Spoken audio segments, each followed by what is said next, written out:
Азамат арлы болсын десек, әрісі заңды болсын десек, шаңырағы мал жанды болсын десек, мәдениетіміз мәнді болсын десек, қазақ елі мәңгі болсын десек, бірге қарекет етейік.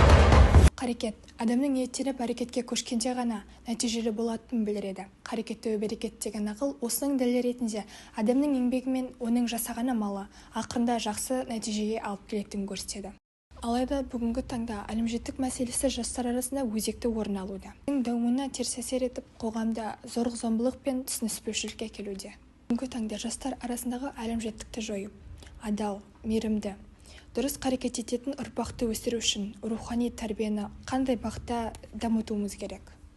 Осы сұрақ жайында үлкендер мен жастардың пікірін салыстырып, ой толғауларын бірге тыңдап көрейік. Мектептер мен қоғамдық ұйымдарда жастарды рухани тұрғыдан тәрбиелеуге назар аударып тиіс. Сонымен қатар арнайы сабақтарда, семинарларда немесе тренингтерде мейірімділік, әдептілік, көмек көрсету сынды құндылықтарды насихаттап, әлімжеттікке қарсы бағытталған бағдарламаларды жүргізу өте маңызды. Жастардың арасындағы әлімжеттікті жою және адал, мейірімді, дұрыс әрекет ететін ұрпақ тәрбиелеу үшін ең бірінші отбасындағы қарым-қатынас тәрбие дұрыс болу керек. Тәрбие тал бесіктен басталады демекші. Сол себепті отбасындағы ахуал саналы да салиқалы ұрпақ тәрбиелеу үшін зор ықпал ету керек. Оған ата мен ананың, әке мен әженің рөлі зор. Әрбір адамның қолынан үлкен іс бастау келеді. Бірақ ол үшін жүрекпен сезіп, шынайы ниетпен әрекет ету керек. Ұрпақ тәрбиесі ұлт болашағы. Жас ұрпаққа дұрыс тәрбие беру арқылы біз өз мәдениетімізді және де өзге адамдар құрметтейтін ұлт қалыптастыра аламыз.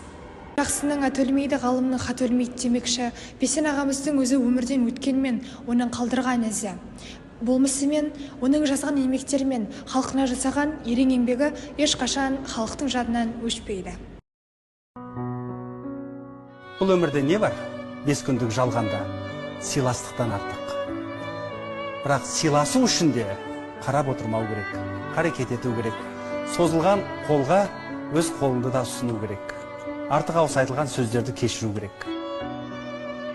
Меніңше біз көбірек зейінді, көбірек мейірімді, көбірек аңғарымпаз болуымыз керек.